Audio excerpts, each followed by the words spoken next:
올해 친 이제 실무 문제입니다. 그죠? 실무 문제도 간단하게 큰 틀에서만 이렇게 분석하고 구체적인 내용은 포인트까지 모의고사 때 제가 구체적으로 다뤄드릴 거예요. 그죠? 문제 봐보면 자, 서울 엘버트 테일러 가옥 딜구샤를 복원하고자 한다. 30점이에요. 그죠? 그러면 건축이 주어졌다. 그죠? 자, 그 다음에 문제의 박스 안에 이 건물의 현황이 주어졌다. 그죠? 1924년도 최초 완공 시점과 화재 후 외부 모습의 차이가 확연하다. 체크되어 있어야 되겠죠. 그럼 자, 최초에 완공된 다음에 불이 난 다음에 다시 건축을 해서 지금 현재의 모습인데 최초의 모습하고 확실히 달라진 모습이라는 거잖아요. 그죠? 외부는 원형 보존이 양호한 상태다. 양호. 그럼 어느 시기에 원형이 양호하다는 거예요? 화재 이후에 최초의 완공 시점과 달라진 이 원형이 외부의 모습이 양호하게 남아있다는 이야기예요. 이렇게 되는 거죠. 그러면 자, 이 문제가 복원하고자 한다고 그랬잖아요. 시공 전제가. 그러면 복원에 따른 보수 시공이다. 이렇게 판단해 들어가야 되겠죠. 그죠? 보수 시공하면서 원형을 복원하는 방식으로. 그럼 여기서 자, 원형이라는 거는 복원할 때 최초 시점일까요? 화재 이후 시점일까요? 제가 이럴 때 뭐라고 말씀드렸어요? 문화재 보존 원칙상에서 시간의 역사성은 다 중요하다고 제가 말씀드렸죠. 그렇죠? 그러면 화재 이후의 역사성을 제거하는 게 보존 철학에는 맞지 않는 내용이 되죠. 그 대신 나중에 개축되거나 정축되거나 뭔가 됐는 게 학술적으로 심미적으로 구조적으로 문제가 확연한 경우에는 그 추가된 부분을 제거하는 것들을 검토할 수는 있지만 그렇지 않는 경우에는 그 역사성을 모두 남기는 복원이 지금 보존 철학의 경향이라는 거잖아요. 그죠? 이런 걸 인지하고 있어야 이런 문제를 접근해 들어갈 수 있는 거예요. 다만 뭐는 해야 돼요? 고정조사는 해야 되죠. 고정조사가 중요해진다는 이야기가 되는 거죠. 그죠? 또 볼까요? 가건물이 정축된 상태이다. 외부의 상태는 양호하지만 가건물이 정축되어 있다. 이 정축된 가건물은 그대로 유지할 것인가 제거할 것인가를 판단해 봐야 되겠죠. 근데 통상적으로 이런 가건물의 정축은 어떤 역사적인 성격이 아니라 그 활용자에 의해서 건물의 형식과 맞지 않게 정축된 가건물들이 보통 많아요. 그런데 이런 가건물들은 보통 어떻게 하죠? 철거하는 경우들이 많죠. 아까도 얘기했잖아요. 철거 기준이 있다고 제가 말씀드렸죠. 그죠? 그럼 가건물에 대한 철거에 대한 내용도 한 포인트 잡혀야 되겠네? 이런 판단도 할 수 있는 거죠. 그죠? 그 대신 검토는 해야 되겠죠. 그죠? 내부는 불법 개조로 변형이 심각한 상태다. 그 내부는 출지자의 의도가 불법으로 변형됐다는 거야. 그 변형이 심각하다는 거야. 그러면 출지자의 의도는 뭐예요? 원형 고정해서 복원하라는 이야기죠. 느낌이 오시죠? 고정해야 되죠. 복원해야 되죠. 그럼 내부 공사에 대해서는 원형 고정해서 복원하는 내용이 포함되어야 되겠다. 시공안에. 그죠? 그럼 요 두 지문을 읽고 전제에서 이 공사가 어떤 방향으로 잡혀야 되는지에 대한 판단이 서버렸죠. 이게 돼야 된다는 거예요. 문제 분석에서. 또 볼까요? 내진 보강이 필요하다. 이건 무슨 말인지 알겠어. 횡령에 대한 내진 보강이 필요하다는 이야기인 거고. 그죠? 벽체는 외부로 배부림 현상이 나타나고 있고 벽돌 줄눈이 일부 탈락되거나 열화되었다. 그죠? 벽체 배부름, 벽돌 줄눈 탈락 열화. 변이죠. 콘크리트 바닥은 콘크리트가 박락되거나 철거 노출부의 보수가 필요하다. 변이죠. 지붕부의 목재에서 일부가 훼손되어 구조 보강이 필요하다. 변이죠. 하나, 둘, 셋은 여기는 그냥 단순히 보강이고 변이에 대한 내용이 들어왔어요. 그러면 전제가 이렇게 들어왔고 이 전제를 요구사항 안에 반영시켜 주는 거죠. 그렇죠? 그럼 요구사항 한번 봐보자고요.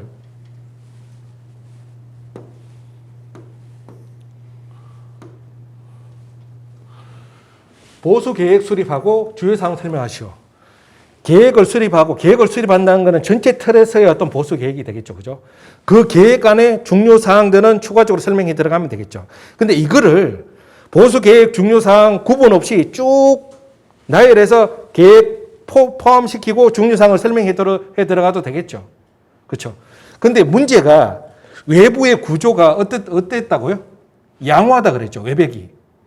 양호한데 그 양호한 상태는 화재 이후에 그 건물의 모습 상태고, 그죠? 그럼 건물을 해체해야 돼요, 안 해야 돼요? 안 해도 해야 되죠. 완전히 해체하면 건물 벽체가 양호한데. 근데 문제가 있는 곳이 어디였어요? 부분적으로 벽체가 조금 배불러 왔고, 그 다음에 줄눈과 벽돌 몇 개가 열화됐고, 그럼 부분적인 보수가 필요한 거잖아요. 내부는 구조 변경이 심각하고, 여기에 맞춰서, 전제에 맞춰서 시공 계획이, 보수 계획이 이루어져야 되겠죠. 가설에 대한, 가건축에 대한 철거 계획, 원형 고정 계획 포함돼야 되고, 철거 계획 포함돼야 되고, 해체 보수 범위 포함돼야 되고, 내부 고정 포함돼야 되고, 맞죠? 그 다음에 이런 공사를 하기 위해 대한 가설 계획이라든가, 보강 계획이라든가, 그죠? 이런 내용들이 전체적인 계획 안에 포함되어야 되잖아요. 실질적으로. 핵심적으로 이 조건에 꼭 포함되어야 되는 사항들이 있죠. 이 조건, 그 외에는 일반적인 내용. 재료 수급 계획부터 시작해서 이런 것들은 나머지는 일반적인 내용. 이런 공사든 이런 공사가 아니든 간에 일반적인 내용. 자, 그 다음 볼까요?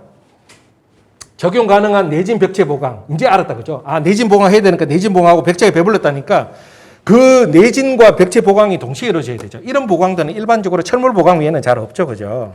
그런 철물로, 형광철물로 보통 보강하잖아요, 그죠? H형 형광철물 이런 걸로, 그죠? 형광철물로 내부에 보조 기둥을 세우든가 또는 볼을 걸치든가 또는 테두리 볼을 걸치든가 테두리 볼은 형광철물로 하는 경우도 있지만 철근 콘크리트로 해버리는 경우들도 있고, 그죠? 이런 보강들이 일반적일 거예요. 근데 이것만 하면 돼요?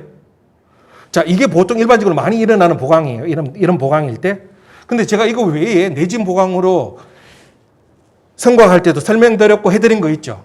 건물을 해체하지 않은 상태에서 할 수 있는 거. 건물 주변 제가 어떻게 한다고 그랬어요? 내진 건물 주변으로 진동이 건물에 미치지 못하게끔 내진 시설 설치한다고 제가 설치하는 방법도 있다고 말씀드렸잖아요. 그런 보강도 충분히 보강 방법으로 되겠죠. 건물 내부에 건물은 완전 해체 보수하지 않아요? 기초에 대한 보강이 필요할까요? 안 필요할까요? 자, 기초를 보강해주면 진동에 대한 보강도 되지만 내부에 아까 내진 보강, 일반적인 보강이 철물 보강이었죠.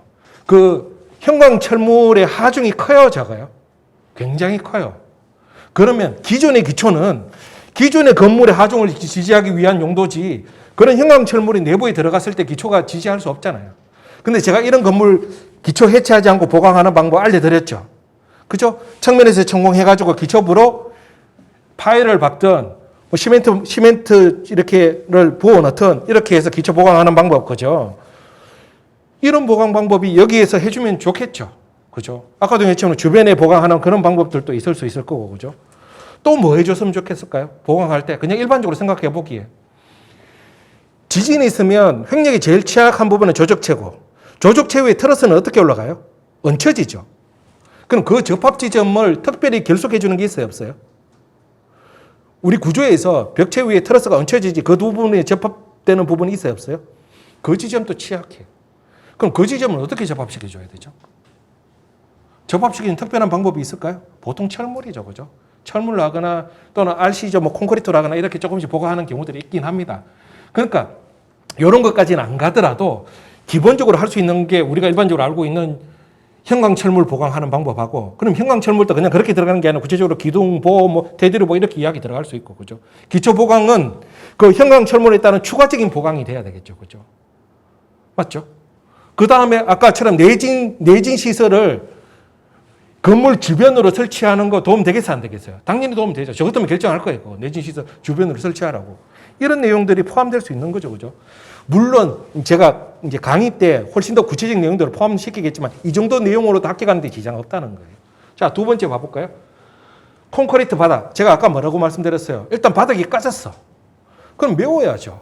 그리고 철골이 노출돼서 그럼 1차적으로 그 부분을 정리를 해야 되겠죠. 보강할 수 있게끔, 그죠? 부분 뭐 긁어낼 거 긁어내고, 그죠? 부식 부위까지, 열화된 부위까지. 그 다음에 노출된 철거는 녹슬었으면 제거하고, 그리고 그 위에 시멘트도 여러 종류가 있다고 말씀드렸죠, 그죠? 시멘트를 보강하거나 또는 에폭시 수지, 그죠? 뭐 이렇게 뭐 수지로 보강하거나 또는 제가 아까 탄소 섬유, 그죠? 탄소 섬유로 보강하거나 이런 보강 방법들, 우리가 일반적으로 이야기되는 그런 보강 방법들 외에 이런 거는 특별한 보강 방법은 없어요. 물론 우리가 모르는 굉장히 특별한 방법이 있다고 쳐요. 그 정도까지 안 가도 학교 가는 데 지장 없었다는 거예요. 또 볼까요? 지붕부 목재 트러스 구조 보강. 지붕부 목재 트러스 보강하는 가장 일반적인 방법이 뭐였어요? 목재 교체하거나 문제가 있는, 그러니까 보강으로 안 되는 문제가 있는 뭐 예를 들어서 달대라든가 그죠? 뭐 대공이라든가 또는 평보라든가 인자 보호에 부분적인 문제 있는 걸 교체해 버리는 거죠. 그 부분만, 전체가 아니라 부분 교체 신재 또는 목재 덧대목 보강 또는 철물 보강, 그죠? 철판이나 이런 거 철물로 보강, 이런 게 가장 일반적인 거잖아요. 또 제가 뭐 있다고 그랬어요? 구조 보강. 구조 보강 중에 제가 중요한 거 몇 가지 말씀드렸죠. 건물의 스팬에 비해서 구조적으로 트러스가 취약한 구조면 뭔가 보강이 필요하다고 그랬죠. 그때 뭐를 해줘요? 가세 보강. 완개공 트러스일 때 상대 공간의 간격이 5m 넘어갔는데 가세가 없으면 구조적으로 문제가 있다고 제가 말씀드렸죠. 그럴 때 가세 보강. 이런 보강들, 일반적인 거 해주는 트러스 아주 일반적인 내용들인 거예요. 그죠? 어렵지 않는 거고. 자, 그 다음에 벽체 중 일부 탈락되거나 열화된 벽돌 줄눈 보강. 자, 그러면 이제 이거는 일부 열화되거나 탈락된 벽돌이에요. 탈락됐다면 벽돌이 이제 훼손됐다는 이야기잖아요. 그럼 거기는 신재로 집어넣어야 되겠죠. 신재. 그럼 벽돌 또는 열화가 제가 벽돌이 열화되면 어느 정도 열화된다고 제가 말씀드렸어요? 손으로 긁으면 긁힐 정도의 열화다 말씀드렸죠. 그래서 건대기에 설치된 벽돌은 지금 벽돌보다 강도가 약해요. 그래서 열화가 잘 돼요, 사실은. 그럼 그런 벽돌 중에 재사용할 수 없는 벽돌은 어떻게 해야 돼요? 빼내서 교체해야 되겠죠. 그럼 신재 교체, 일반적으로 이야기하는 거. 두 번째, 기존 벽돌을 재사용하는 방식도 있다고 말씀드렸죠. 훼손 벽돌 재사용. 훼손 벽돌을 그냥 재사용하는 게 빼내서 잘라내고, 열화된 부분 잘라내고 뒤집어서 그러니까 내쪽 부분 외부로 노출하면은 인면상에서 문제가 없죠. 그 다음에 타일 벽돌 방식도 있다고 그랬죠. 근데 자, 생각해 봅시다. 각각의 장점은 있어요. 근데 어떤 연구자들은 근래에 이 타일 벽돌과 훼손 벽돌 재사용 방식은 장점은 뭐가 제일 큰 장점이에요? 재료의 진정성이 유지되는 거예요. 이게 지금 문화재 보존체라고 맞아요, 안 맞아요? 지금 체라고 완전히 맞죠. 어떻게든 재료의 오리지널을 유지하는 거예요. 그 대신 단점은 뭐예요? 약해져 있는 거잖아요. 그러니까 그런 벽돌로 보강했을 때는 뭐가 돼야 돼요? 구조 보강이 되거나 또는 하중을 많이 받지 않는 곳에 충분히 보강이 가능하겠죠. 그 다음 신재 교체. 신재 교체는 벽돌을 교체하는 거잖아요. 그럼 지금 건대기에 있는 그 벽돌을 똑같이 만들 수 있어요? 수제로 만들면 규격하고 성분 조사해서 어느 정도까지 유사하게 맞추겠죠. 문제는 뭐예요? 그렇게 만드는 가마 시설도 지금은 없고 수제로 국내에 비용이 너무 많이 들죠. 그건 현실적으로 불가능하죠. 근데 이게 우리나라에서는 안 되지만 중국에서는 또 일부 수제로 벽돌 만드는 공장들이 아직 있으니까 중국에서 만들어서 유입되면 되는데, 자, 중국에서 벽돌을 만들어 왔어요. 규격하고 중국에 있는 흙 가지고 만들어 들어왔어. 그럼 그거는 넣었을 때 장점은 뭐예요? 구조 강성이겠죠. 그렇죠? 근데 진정성은 어떻게 됐죠? 완전히 훼손됐죠. 그만큼은. 걔가 성분이, 예를 들어서 나무가 목재가 부식이 돼서 기둥을 가렸어요. 그 기둥과 유사한, 기둥과 동일 수종의 뭐 유사한 뭐 어떤 나무를 갖고 와서 끼워 넣었다고 쳐요. 그렇다고 진정성이 유지돼요? 진정성이 완전히 없어진 거잖아요. 재료의 진정성이. 벽돌이 신재로 교체될 때는 진정성이 없어지는 거예요. 단점은. 장점은 구조가 유지되는 거죠. 구조 강화를 할 수 있다는 거죠. 그 대신 그냥 아무 벽돌이나 아무 나무나 갖고 오는 게 아니라 유사한 거 또는 가급적이면 비슷한 시기 벽돌. 예를 들어서 옆에 건대 건물이 하나 있어. 근데 보니까 시기도 비슷하고 대략적으로 조금 성분도 좀 비슷한 것 같고 규격도 조금은 차이 나지만 혼용해서 쓸 수 있을 것 같아요. 근데 마침 옆에 건물은 문화재가 아니라서 허물어져. 그러니까 이제 철거가 이제 되는 건물이야. 그럼 거기 벽돌 왕창 나오겠죠. 그럼 그 벽돌 갖고 오면 좋겠어요, 안 좋겠어요? 그런 벽돌을 갖고 와서 서면 되겠죠. 근데 국내에는 그런 경우들이 거의 없죠. 그래서 이제 해외에서 그런 벽돌이 있는 거를 수입해 와서 이렇게 건래에 쓰기도 합니다. 그러니까 지금 건래 건대 건축을 보수할 때 다양한 방식, 신재 보충할 때도 다양한 방식과 또는 기존의 벽돌을 재사용하는 다양한 방식이 있는데 어쨌든 큰 틀은 신재를 바꾸든가 아니면 기존의 벽돌을 재사용해서 진정성을 높이든가 이런 방식의 보강이 있겠죠. 줄눈은 뭐예요? 석회 줄눈, 시멘트 줄눈이 있죠, 기본적으로. 기존에 석회 줄눈이 있는 경우도 있고 시멘트 줄눈이 있는 거죠. 원형이 뭔가가 일단은 중요해요, 그죠? 근데 기존에 원형이 석회 줄눈이면 석회 줄눈이 가는 게 맞는데, 진정 측면에서. 근데 석회 줄눈의 단점이 제가 뭐라 그랬어요? 접착 강성 약화. 약하다고 그랬잖아요. 그러니까 횡력에 대해서 취약하죠. 아까 내진 보강하라고 그랬잖아요. 그러면 자, 석회로 줄눈을 보강했을 때는 장점은 진정성 유지지만 단점은 뭐예요? 구조 강성이 약하죠. 그럼 석회 줄눈 보강하고 나면 구조 보강이 돼야 되겠죠. 그러면 이제 석회 말고 시멘트인데 시멘트도 여러 개 있다고 그랬죠. 교재에. 그죠? 그 탄성형 시멘트가 제가 있다고 교재에 나와 있는 그런 그죠? 탄성형 이렇게 시멘트를 보강한다거나 또는 어쨌든 시멘트 줄눈에서 시멘트를 사용했을 때 문제점 중에 하나가 백화현성이죠, 줄눈에. 그럼 백화현성이 발생하지 염분 때문에 생기는 거잖아요. 발생하지 않는 그런 시멘트를 사용하거나 이런 시멘트를 사용할 수 있는 그런 장점도 있고 시멘트 사용할 때 단점도 있다고 말씀드렸죠. 뭐예요? 일단 진정성 훼손되는 거하고 또 하나 뭐 있다고 그랬어요? 벽돌이 근대 벽돌은 이미 약해져 있는 상태예요. 근데 시멘트는 벽돌 강성보다 줄눈 강성이 더 세. 그럼 횡력이 추가적으로 발생했을 때 어떤 문제가 생긴다고요? 줄눈은 살아있고 벽돌이 훼손돼 버리는 문제가 생기는 거예요. 추가적으로 면역이 발생했을 때. 무조건 하나가 전적으로 옳다고 판단하는 게 아니라 그 상황에 맞는 보수 방법을 고려해야 되는데 그런 것들을 일일이 우리가 다 설명할 수 없으니까 우리가 종류를 나열시켜 주는 거예요. 우리가 알고 있는. 그죠? 줄눈은 그 정도만 되지 않을까요? 줄눈까지 들어갔죠. 그죠? 그 다음에 이제 벽돌 줄눈 보수 방법. 생각보다 문제 조건만 잘 판단했다면 철근에 해당되는 거, 트러스에 해당되는 거, 벽체에 해당되는 내진에 해당되는 어떤 사항인지 요구사항이 다 반영되어 있고 1번 문제는 요 두 가지 조건을 고려해서 1번 문제에 대한 내용을 쓰면 되고 그러니까 문제 분석하고 답안 쓰는 것만 익숙했다면 이 문제는 생각보다 어려운 문제는 아니었죠. 실제로 그죠. 그 대신 이런 건 있어요. 예를 들어서 보존 처리하는 방식에 대해서 뒤쪽에도 제가 설명드리겠지만 미륵사의 석탑할 때 설명드리겠지만 보충 석재 보강 방법. 예를 들어서 옥개부가 떨어져 나갔어요. 그렇죠? 옥개부가 떨어져 나갔어요.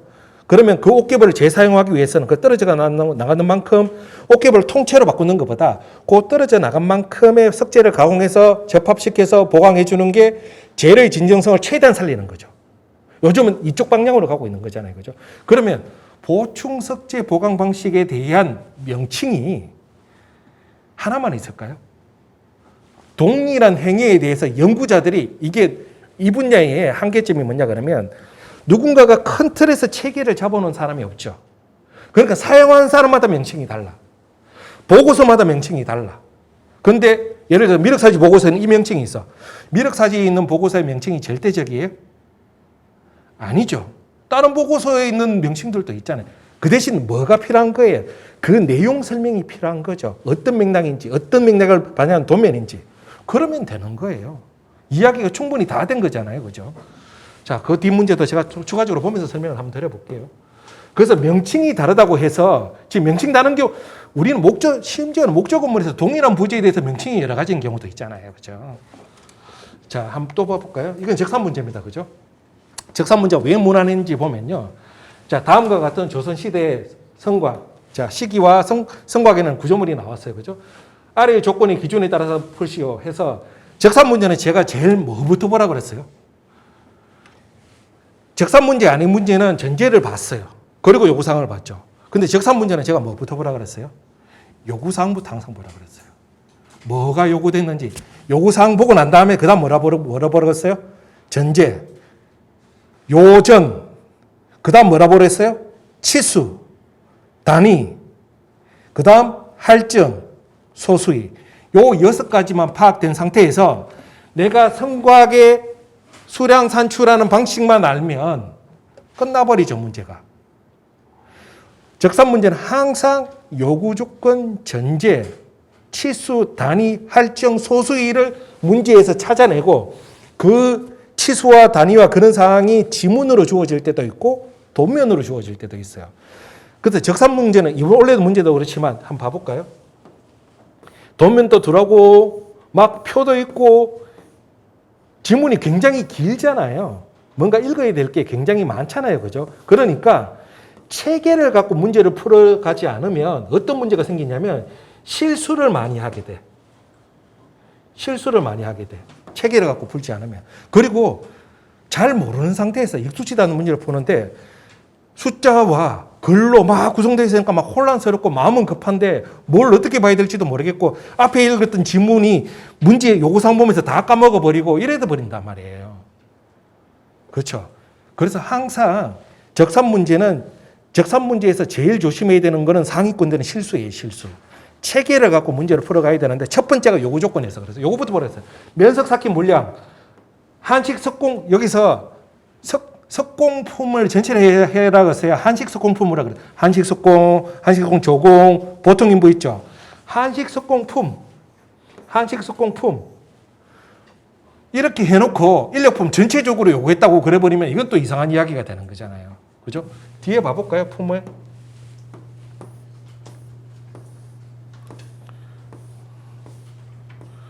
한식 석공, 조공, 보통 인부, 품이 다 구분되어 있죠. 그 중에서 한식 석공품을 구하라는 거잖아요. 그렇죠?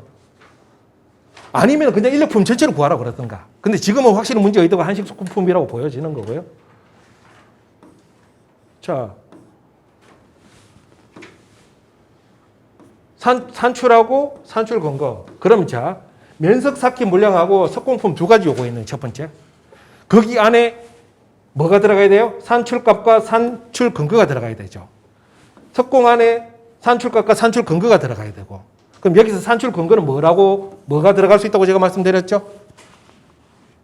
산식이 들어갈 수도 있고. 두 번째는 어떤 방식으로 산출하는지에 대한 설명이 들어갈 수 있다고 제가 말씀드렸죠. 산출할 때 중요하게 유의되는 사항이라든가 그 근거 방식 거죠.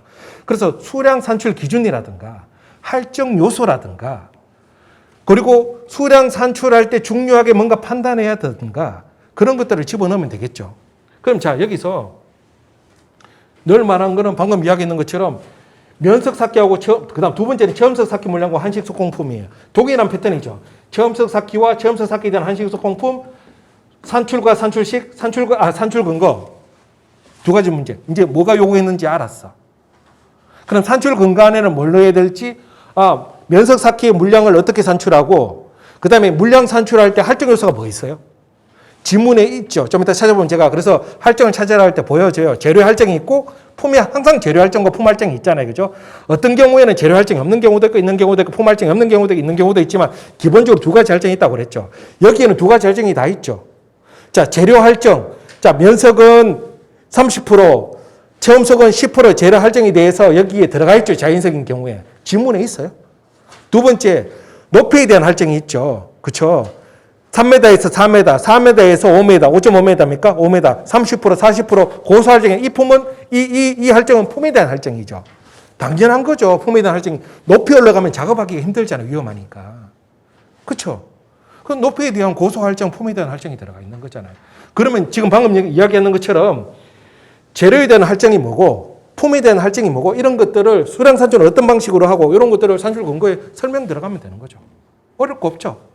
그럼 이제 나머지는 찾아가 보자고요. 그죠? 전제. 요구 조건 파악했고, 전제. 전제는 성곽이라는 거. 석조물이구나. 물론 이제 보면서 석조물이라는 걸 알았지만, 자, 그 다음에 성곽 보공 길이. 자, 성곽이라면 밑에서 뭐 필요했어요? 물량 요구한 게 면석하고 체험석이었죠. 그러면 우리가 성곽 풀어봤잖아요. 자, 이게 성곽이야. 보수 구간이 잡혔죠. 보수 구간이. 여기가 길이가 30m야. 높이가 10m야. 물량을 30 곱하기 10 하면 면적이 나오죠. 근데 면석은 뭐까지 있어야 돼? 최적으로 구해지죠. 면석 평균 뒷뿌리 길이만 있으면 되잖아. 그렇죠? 그럼 치수를 뭘 찾아야 돼? 찾을 때 성곽의 보수에 되는 전체 길이, 그 성곽의 높이, 면석 평균 뒷뿌리 길이, 이게 지문으로 있는지 도면으로 있는지 확인하면 되잖아요. 맞죠? 요 세 가지만 알면 면석 삭히에 대한 물량은 그냥 찾아줘. 물량 뽑고 난 다음에 그 물량 뽑은 걸 가도록 여기서 할증이 포함된 게 소요량이죠. 할증이 빠진 게 정미량이죠. 정미량이 구해져야 돼요? 안 구해져야 돼요? 최종적으로 1번의 물량값은 할증이 포함되어 있는 소요량으로 구해야 돼요. 결과값은. 그런데 품을 구하기 위해서는 무슨 수치도 있어야 돼요? 품에는 항상 정미량을 대입하죠. 맞죠? 이거 실수하지 말라고 제가 누누이 강조하잖아요. 그죠? 정미량 구했는 거 가지고 조금 전에 품표의 항식 석공품표의 1루베일 때 메딘이라는 게 있었잖아요. 그럼 여기 구해진 그 루베를 곱해줘 버리면 끝나버리는 거죠. 거기에다가 할증, 높이에 따른 할증. 그쵸, 그죠? 그러니까 이게 어려운 문제는 아니었고 그 이유상 문제를 풀어봤기 때문에 여기서 실수할 거는 높이 구간별, 아까도 이야기한 것처럼 도면에 이거 또 한번 읽어봐 볼게요. 체험석은 뭘 알아야 돼요? 체험석에서 필요한 수치 뭐예요? 단면상에서 체험석의 면적을 알아야 되죠. 단면상에서 체험석의 면적. 그 면적에다가 아까 선과 길이는 알았죠. 선과 길이는 아까 처음에 파악했을 때 면석할 때 파악했잖아요. 그래 곱해버리면 체험석의 최적이 나오죠. 최적이. 그러면 방금 이야기한 체험석에서 필요한 수치는 그 단면적과 길이는 동일하니까 단면적만 파악하면 최적이 구해졌죠. 그러면 거기에다가 할증 넣어버리면 물량 나오는 거고 그 다음에 정미수량 가지고 폼에 적용해버리면 폼 나오는 거잖아요. 굉장히 사실은 무난했던 문제예요. 지문기로도 수치를 뭘 봐야 되는지 알고 수량 산출 방식도 어려운 그냥 단순히 최적만 구하는 방식이고 그죠? 거기에 할증 요소를 준 거고 그죠? 자 그래서 봐보면 자 30m 의미 있죠. 선과 길이 얘는 체험석에도 그렇고 면석에도 길이 값이고 선과 보고 높이 4.9m 근데 갈로 해놓고 뭐라고 그랬어요? 1.5m 이상 신재라고 해놨죠. 여기 도면이 들어가 있어요. 단면도와 뒷면의 도면. 근데 밑에 위에 1.5m 이상의 복원되는 구간에 대한 도면 색깔이 다르게 딱 해서 체험석의 최적도 그 구간만 있죠. 밑에 구간은 없잖아요. 그러니까 그 구간만 구해라는 것을 도면을 통해서 알 수가 있었던 거죠. 그죠? 그럼 하부에 1.5가 빠진 높이가 그러니까 4.9m인데 하부에 1.5가 빠진 3.4m 구간에 대한 높이에 대한 복원이다. 그러면 높이는 길이는 30m고 높이는 얼마라고요? 3.4. 자, 그다음 평균 뒷불이 필요하죠. 규격, 얘는 특별히 필요 없고. 내가 필요 없는 거를 알고 있으면 줘봐야 특별하게 필요 없다는 걸 알아요. 얘는 품 적용할 때 돌 규격마다 다른 품이 적용하는 그거밖에 없어요. 0.9m. 제가 만약에 이거를 900ml로 이렇게 되어 있으면 수치를 어떻게 바꿔주라고요? 미터 단위로 다 환산시켜주라 그랬죠. 그럼 이런 거를 0.9. 그럼 여기는 처음부터 미터 단위로 환산되어 있으니까 그걸 하면 되는데 900이라고 수치 주는 경우도 많죠. 그럼 900이라고 줘놓으면 그냥 곱하기 900 해버리는 분들도 많단 말이에요. 단위는 전부 다 미터 단위로 제가 다 환산시키라고 제가 말씀드렸죠. 수치가 주어지면 도면이든 지문이든. 필요한 거 3개 다 알았네. 면석에서. 그렇죠. 수량 산출 알았고 그죠. 2개 곱해지고 얘는 높이 다만 곱할 때 높이를 4.9로 하는 게 아니라 3.4로 곱하고 평균 뒷부리 길이 0.9 하면 면석의 물량 그냥 나와버렸잖아요. 어려운 것도 아니잖아요. 그죠? 거기에 뭐만 해주면 돼요? 할증만 반영시키면 주면 되잖아요. 면석이 몇 프로였다고 아까? 여기 표에 있어요. 면석표 보면 할증도 친절하게 다 줬죠. 저번에는 할증 외우라고 그랬는데 할증도 친절하게 다 줬죠. 재료 할증은 자, 석재에 보면 원석, 말업용, 부정형물, 정형물, 부정형물, 면석, 체험석 여기에 해당되는 거죠. 그죠? 부정형물이 제가 뭐라고 그랬어요? 자연선과 같은 이런 돌이라고 제가 말씀드렸죠. 그래서 재료 할증이 면석은 30%, 체험석은 10%다는 걸 알았어요. 그럼 나중에 물량이 조금 전에 해서 30 곱하기 3.4 곱하기 0.9 해서 나온 물량 곱하기 몇 프로예요? 30%, 1.3. 하면 최종적으로 결과값이 딱 떨어져 버리네요. 그죠? 그 대신 1.3을 곱하지 않았던 그 할증이 포함되지 않았던 정미 수량 값도 구해놨고 그 수량을 갖고 어디에? 한식 속공, 이 거치돌 쌓기, 이 품 1인일 때 1.5사인이잖아요. 1루베를 하는데 한식 속공은 1.5사인이 든대잖아요. 그러면 지금 우리가 구해진 게 100루베라고 쳐볼게요. 그죠? 그럼 100루베를 곱해져 버리면 한식 속공의 품이 얼마인지 나와버리겠죠. 근데 여기도 품도 여기 보면 할증이 있죠. 품도 할증이 뭐가 있냐면 자, 쌓기 시에 아래 높이에 따라 인력품을 가산한다. 이게 할증이라는 말이죠. 높이에 대한 3m 초과 4m 이하, 4m 초과 5.5m 이하, 5.5m 초과 5m에 뛰어는 의미 없죠. 위에 지금 4.9m까지 밖에 없으니까. 그죠? 그러면 여기에서 이 선곡에서 해당되는 높이는 3m 이상부터 4.9m 지점까지의 할증인데 근데 그것도 통째가 아니라 나눠야 돼요. 3m에서 4m까지 1m 구간. 4m부터 4.9m까지의 그 0.9m 구간에 각각 30%, 40%의 할증이 들어가야 되는 거예요. 그럼 구간별로 물량을 따로 산출해야 되겠네요. 맞죠? 단면도 상에서 1.5m 위에서부터 어디까지? 4m까지의 단면적. 3m까지 단면적. 3m부터 4m까지의 단면적. 4m부터 4.9m까지 단면적. 3개의 단면적을 구해놓고 길이 값은 다 30이잖아요. 맞죠? 30m. 그래놓고 나온 물량에다가 1.5m에서 3m까지는 할증이 없고 3m에서 4m까지는 곱하기 1.3, 4m에서 4.9m까지는 곱하기 1.9 해버리면 전체적으로 다 이렇게 품이 나오는 거죠. 그죠? 실질적으로. 그래서 물량을 구했는 거에다가 이 품 한시속공, 그전도 삭기가 아니라 여기는 이제 체험석 삭기죠. 그죠? 물량이 전체적으로 이제 물량을 구해보니까 예를 들어서 얘도 만약에 체험석이 100루베에다가 치면 한시속공 폼이 체험석 삭기일 때 1루베 하는데 0.5인이니까 곱하기 100 해놓고 그 구간별로 물량 나온 거 있잖아요. 그죠? 거기에서 구간별로 3m에서 아까 이야기했는 것처럼 4m까지는, 그냥 1.5m, 3m까지는 할증이 없지만 3m, 4m까지는 곱하기 아까 이 품에다가, 품의 할증이니까 품에다가 1.3을 곱해주고, 그 다음에 4m에서 4.9m까지는 그 구해진 물량에다가 이 품을 곱해주고 난 다음에 그 품에다가 1.4를 곱해줘서 품의 할증을 붙이는 거. 적산 수업을 안 들였던 분들은 이런 내용이 복잡하고 이해 안 갈 수도 있지만 적산 수업을 들고 적산에 대한 기본적 이해가 있는 분들은 아무것도 안 해요. 지금 상황은. 굉장히 쉬운 편에 해당되는 거죠. 그죠? 근데 이걸 시험장에서 내가 이렇게 차분하게 풀 수 있어야 된다는 거예요. 차분하게. 그럼 아까도 이야기했는 것처럼 자, 지금 풀면서 뭐까지 나왔냐면 요구사항 나왔죠. 전제 조건 봤죠. 그죠? 치수 확인했죠. 치수를 확인할 때 알고 확인해야 되는 거야. 내가 필요한 치수가 뭔지도 모르는데 아무리 숫자가 많고 도면 숫자가 있는지 뭘 봐야 되는지 모르잖아요. 그러니까 내가 수량 산출을 어떻게 하는지 알면 어떤 지점에 치수가 필요한지 알고 체크를 해 들어가는 거예요. 그런 방식으로 보는 거예요. 그죠? 나머지는 안 봐도 되잖아요. 그러면. 그죠?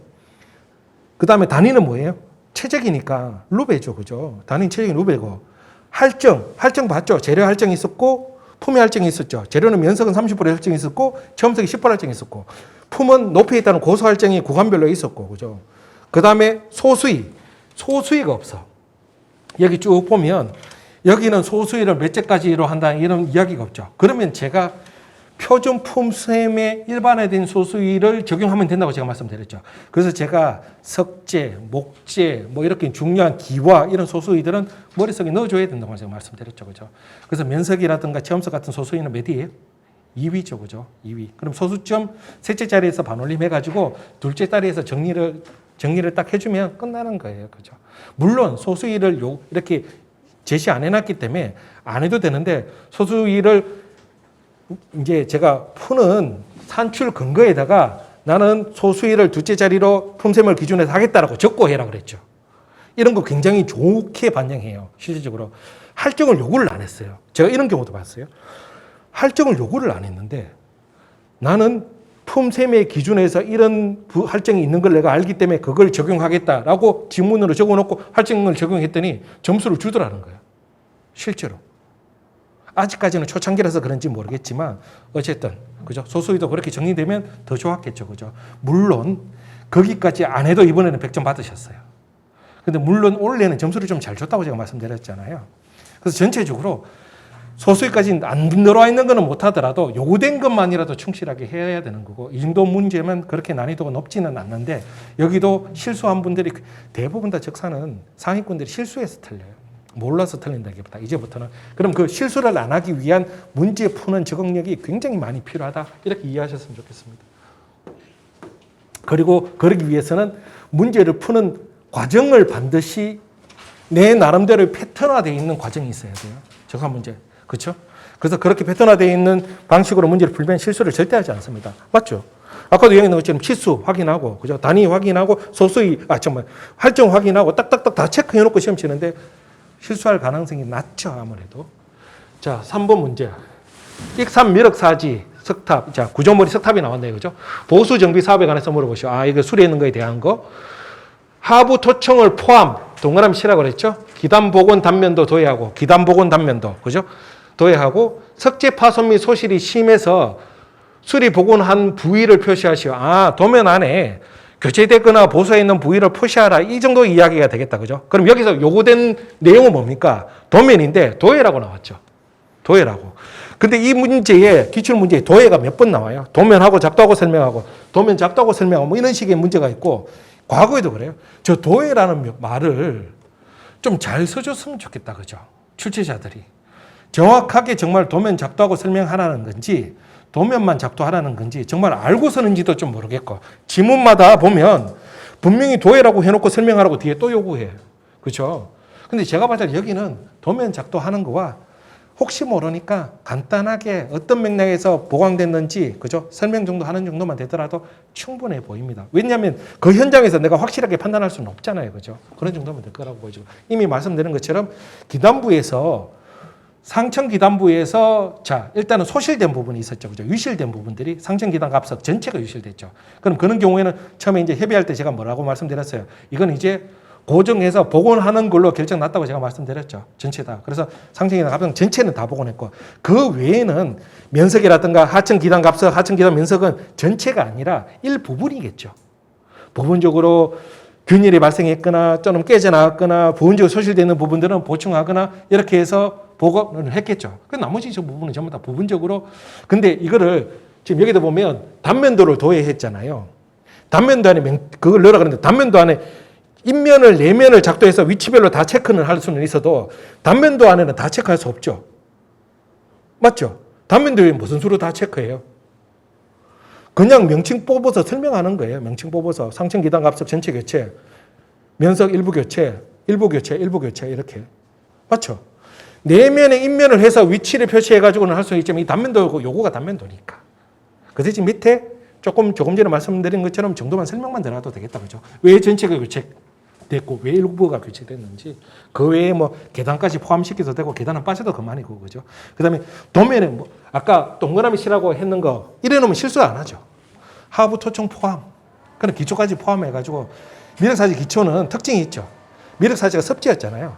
전체를 기초 지정을 하죠. 그 기초 지정에 성토하고 난 다음에 그 다음에 다시 어떻게 돼요? 각 건물지마다 별도로 또 기초하죠. 그래서 석탑화보를 기초해놓고 다져놓고 석탑화보를 다시 파내가지고 기초해가지고 판축 지정한 다음에 석탑을 세웠죠. 그죠? 이런 거를 굴광 기초다 이렇게 이야기를 하고, 다만 미륵사지 기초에 제가 판축 다짐의 지정의 특징은 토속이 혼축된다고 제가 말씀드렸죠. 좀 섞여가지고 중요하고 설명할 필요 없어. 그냥 알고는 있어야 되는 내용이라서 그냥 간단하게 설명드리고, 그게 설명드려 여기 토청이 어떤 의미를 갖는지 여기 설명할 거는 특별히 없어요. 자, 그 다음 부재 재사용률을 높이기 위한 구조보강 개념 방법에 대해서 설명하시오. 재사용률을 높이기 위한, 이게 무슨 말이에요? 기존의 부재를 재사용하기 위해서 구조보강하는 개념과 방법. 그럼 구조보강의 개념과 방법이겠어요? 구조보강의 종류별 개념과 보강 방법이겠어요?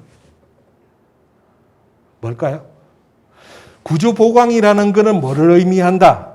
라고 구조보강 자체의 개념을 적고, 방법은 종류별로 쭉 해놓고 방법만 설명하는 게 있어요? 아니면은 구조보강이 아까도 이야기했는 것처럼 에폭시 수지 보강, 보강 철물 보강, 이런 보강들이 있고 그 보강들의 개념이 뭐고 방법이 뭔지를 설명하는 거가 요구사항이겠어요? 전자겠어요? 후자겠어요?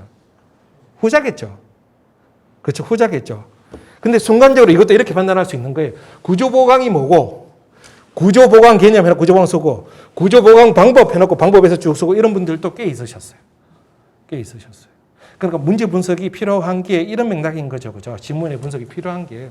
그 다음에 이제 재사용률을 높이기 위한 의미는 보존 처리에 대한 얘기다. 그죠? 기존 부재를 재사용하기 위해서. 이걸 조금 전에 설명드렸죠. 제일 먼저 일반적으로 많이 하는 게 에폭시 수지로 보강하는 거잖아요. 그죠? 균열부도 그렇고 떨어져 나간 부위도 그렇고, 제가 그때 사진도 보여드렸죠. 주사기 같은 걸로 이렇게 위에 고무 달아가지고 그 균열 심부까지 이렇게 서서히 밀려 들어가기까지 완전히 접합하는 이런 방식. 이런 방식을 인젝터 그라우팅 방식이라고 그렇게 이야기하는데, 그 인젝터 그라우팅 방식은 이 밀어넣는, 고압으로 밀어넣는 그 인젝터 기구가 다를 뿐인 거지 방식은 동일한 거예요. 그죠? 예를 들어서 줄눈 보강할 때도 인젝터 그라우팅 방식으로 근대 건축 고압 분사기를 이렇게 밀어넣잖아요. 그죠? 걔도 역시 인젝터 그라우팅 방식이에요. 그죠? 다만 그라우팅하는 인젝터의 그 종류가 다른 뿐인 거지. 이해가 가신 거죠. 그죠? 에폭시 수지 또 있고, 그 다음 철물 보강. 철물은 주로 어떤 철물을 사용해요? 일단은 부식되지 않는 거, 그죠? 그래서 스테인리스 재질. 근데 미륵사지에는 어떤 재질을 사용했어요? 티타늄 합금 사용했죠. 제가 왜 티타늄 합금을 사용했다고요? 기존의 구부재가 너무 이렇게 단면 강성이 약화되어 있는 상태니까 보강되어야 되는 부재가 많고 추가되어야 되는 부재가 많은데 그게 상부에 부재 올라가면 하부에 있는 부재가 어떻게 된다고요? 파손되는 문제가 생기잖아요. 하중에 의해서, 자중에 의해서. 그러니까 하중을 최대한 경감시켜야 되니까 그 보강되는 철물의 가격이 굉장히 비싼, 티타늄 비싸죠. 그죠? 그런 티타늄 합금으로 보강을 했다. 이렇게 말씀드렸잖아요. 통상적인 거는 뭐래요? 티타늄 거의 많이 사용되는 건 아니죠. 너무 고가니까. 그럼 일반적으로는 스테인리스 재질의 철물을 사용해요. 그래서 봉으로 이렇게 해가지고 구체적으로 방법은 제가 설명드렸죠. 그죠? 그래서 천공하고 난 다음에 천공할 때 뭐가 중요하다고 제가 말씀드렸어요? 천공 위치, 천공 깊이, 천공 규격. 그죠? 이런 거 해가지고 그 강성을 충분히 하고 그리고 에폭시 수지를 접합하고 그 다음 떨어져 나가버렸어. 떨어져 나가버린 건 어떻게 한다고요? 보충 석재로 가공해가지고 다만 이때 뭐가 중요해요? 석질 맞춰주고 그렇죠? 가공 정도 맞춰주고 그렇게 해서 접합해서 이제 가공하는 거고요. 또 뭐 있을까요? 제가 또 이야기한 게 있어요. 또 뭐 석재에서 주로 보존체를 할 때 사용하는 거. 탄소 막대 이야기했잖아요. 하부에 탄소 막대. 그죠? 꼭 미륵사지 석탑이 아니더라도 그죠? 탄소 막대 이야기도 했고. 그죠? 그 탄소 막대로 실제로 사용한 보강 사례들도 있고. 그죠? 뭐 그 보강 사례까지는 이야기되지 않더라도 탄소 막대의 보강 사례들도 있고. 또 뭐가 있을까요? 또 뭐 더 제가 이야기해 준 거. 기본적인 게 있네요. 그죠? 세척하는 거. 지휘류나 이런 부분들은 세척해놔야 되겠죠. 그죠? 스탑에서 제가 지휘류가 주로 어느 쪽에서 많이 세척한다고요? 북서쪽에. 그죠? 일조량이 부족한 북서쪽에. 그럼 그 지휘류를 건식으로 또는 섭식으로 세척해놓고 이때 유의해야 되는 건 뭐라고요? 기존의 표면이 풍화되어 있거나 방리방력된 거 추가적인 훼손을 방지해야 된다고 제가 말씀드렸죠. 그죠? 그런 부분들. 이런 내용들을 다만 사용하는 명칭이 보고서들마다 조금씩 다를 뿐이지 그 내용과 맥락은 동일하니까 명칭 제시, 그래서 항상 제가 명칭 제시하고 키워드하고 필요한 필요 세부 도면 넣으라고 이렇게 말씀드렸잖아요. 그죠? 이 정도까지 가면 될 거라고 보여지고. 자, 그 다음에 또 요거 된 게 뭐예요? 요거 다죠. 그죠? 이렇게 해서 그러니까 그 보강, 예를 들어서 보강 석재 보충은 어떤 개념이고 그게 어떤 방식으로 하고. 그죠? 그러니까 철물 보강은 어떤 개념이고 어떤 방식으로 하고 이때 유의해야 되는 건 뭐고 건식 세척, 섭식 세척은 어떤 방식이고 이때 유의해야 되는 건 뭐고 이런 식으로 그 방법에 대해서 조금씩 설명해 들어가면 종류별로 설명해 들어가면 되고 배점이 15점이잖아요. 그러니까 15점 배점 항상 배점 신경 쓰라고 그랬죠. 점수 크잖아요. 그럼 크게 맞는 대로 제가 아까 그래서 제가 탄소 막대라든가 이 미륵 사진은 실제로 보강은 안 됐지만 내가 석재를 보강할 때 사용할 수 있는 그런 방법들을 추가적으로 알 수 있는 내용들을 추가적으로 더 집어넣을 수 있으면 넣어주면 좋겠죠. 그죠? 자, 그 다음. 자, 마지막 문제입니다. 사찰 주불전.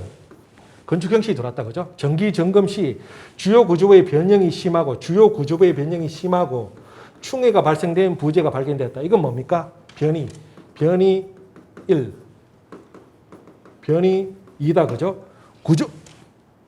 어디로 버렸어?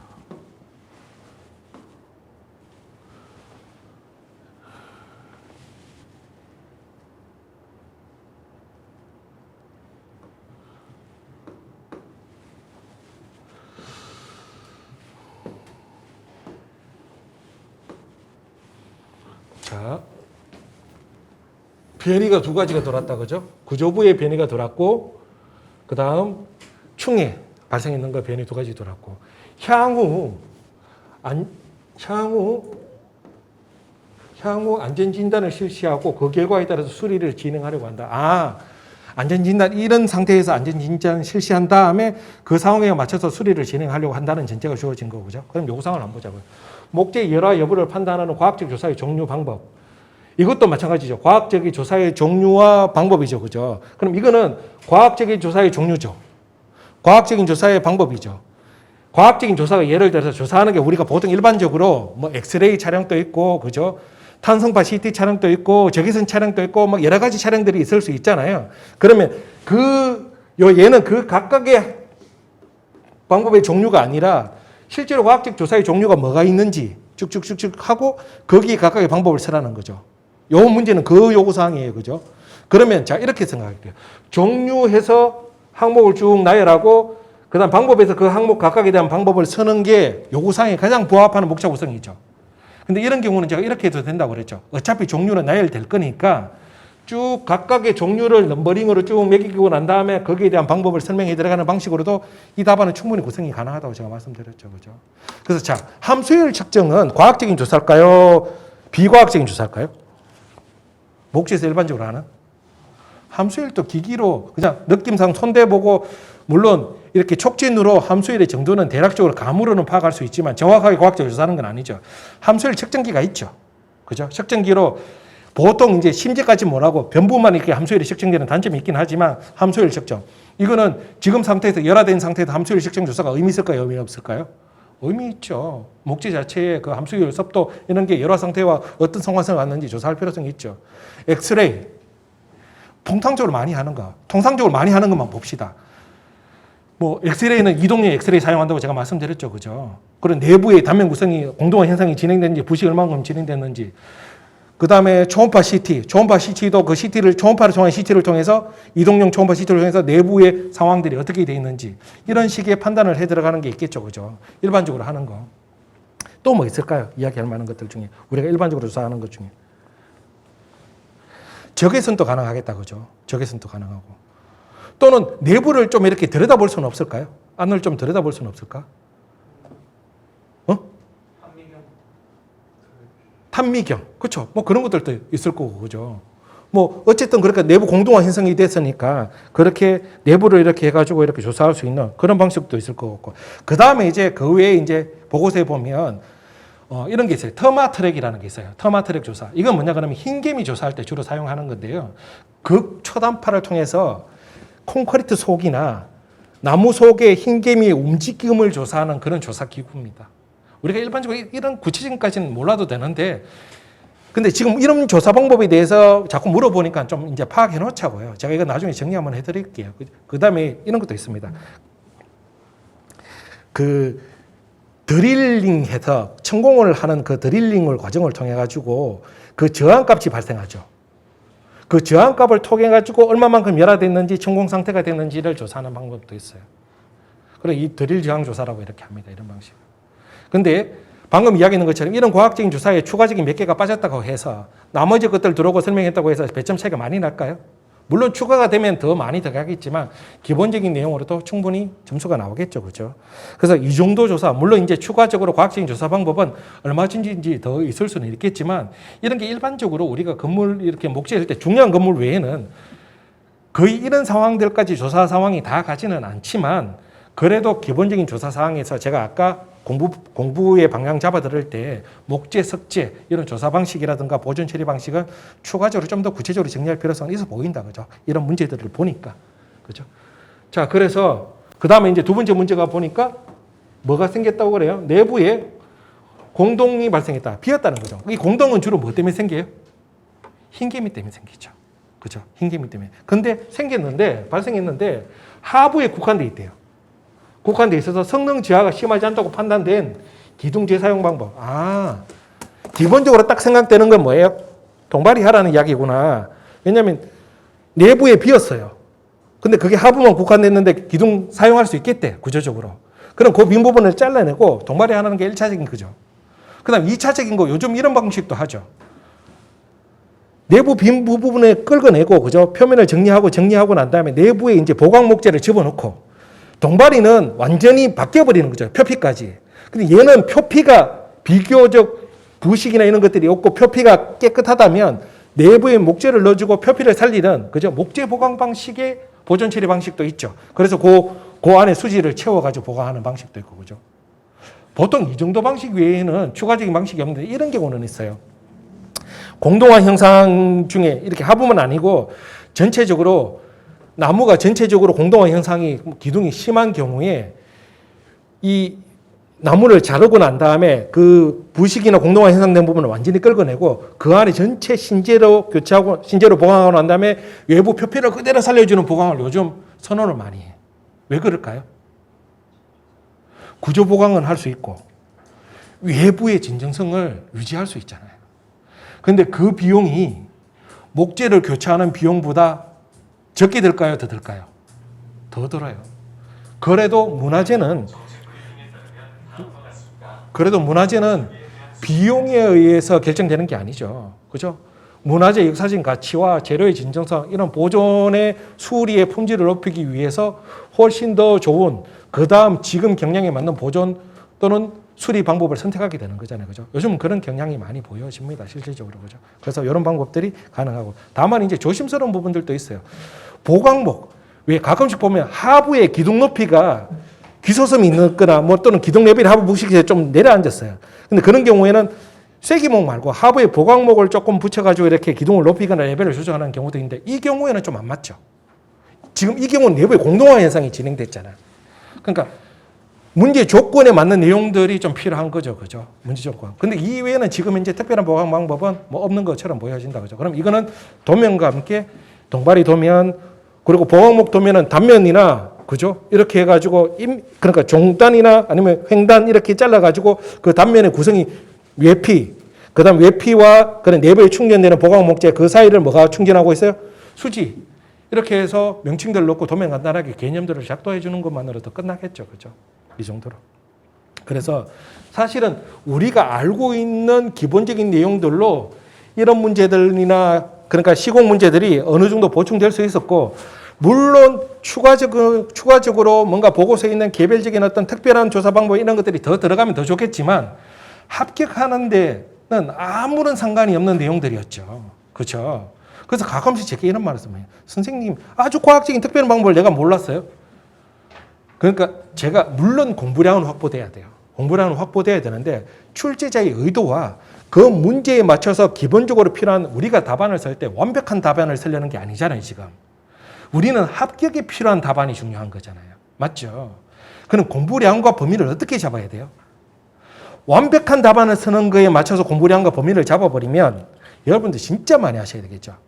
거의 뭐 완전 전문가와 물론 문화적 기술자 어느 정도의 전문성을 확보해야 되겠지만 각 분야마다 전문가들이 있잖아요. 각 보존 처리 분야의 전문가가 있고 각 분야마다 전문가들이 알고 있는 만큼 우리 다 알고 있어야 돼요. 어떻게 그렇게 해요? 그렇죠? 그렇잖아요. 그러니까 합격에 필요한 정도의 정보량이 필요한 거고 그 정보량 가지고 답안을 기술하는 거다 이렇게 생각을 하시고 가장 중요한 거는 출제자의 요구사항에 맞춰서 적절한 수준의 답안을 이렇게 제시하는 거다. 이게 답안의 핵심인 거죠. 그죠? 그래서 오늘의 기출문제를 보더라도 여러분들이 어떤 특히 재수강생분들 시험 친 분들이 내가 어떤 기준으로 썼는지와 이렇게 체크해 봤을 때 나도 저렇게 갔구나. 내가 저런 부분에 좀 빠졌구나. 이런 체크가 돼 있어야 되고 그다음 두 번째는 복귀된 답안이 있어야 된다고 제가 말씀드렸죠. 기억하고 복귀된 답안은 완전히 차이 난다고 말씀드렸죠. 그죠? 그 다음에 내 답안을 다시 검토해보고, 그리고 내가 왜 그때 그런 판단을 했는지가 검토가 돼 있어야 원래 그런 실수들을 또 반복하지 않을 거 아니에요. 그죠?